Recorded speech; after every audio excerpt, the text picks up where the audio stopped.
Buddhism is different than the other major world religious traditions because it is not oriented around God, but oriented around man. And what Buddha taught is that we create our own suffering, and the path out of suffering lies with us. We can alleviate suffering by changing our perception of ourselves and our world. Buddha taught that we suffer because we crave, because we're focused on ego, and because we assume things are permanent when they're actually impermanent. And for Buddha, the way not to suffer is to recognize that everything is impermanent, even ourselves, and to recognize the transitory nature of all things.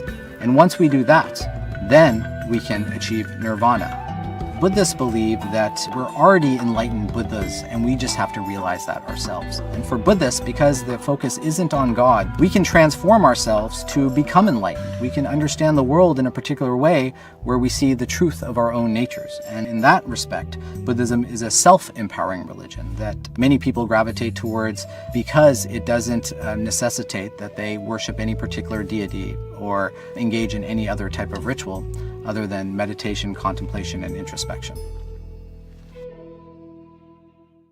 The Buddha didn't accept the existence of a single God who created the world. And that's why we turn to Romans 1 to start with here, because I feel that this passage describes Buddhism very well. It says in verse number 18, "For the wrath of God is revealed from heaven against all ungodliness and unrighteousness of men, who hold the truth in unrighteousness.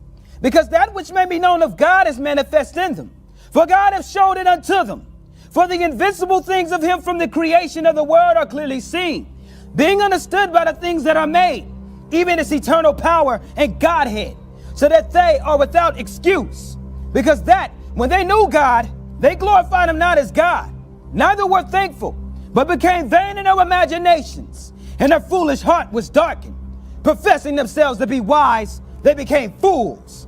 and the Bible often uses the word fool or foolish about the person who does not believe that there is a creator God. Now, one of the most famous verses in the Bible, Psalm 14:1, says, "The fool hath said in his heart, there is no God."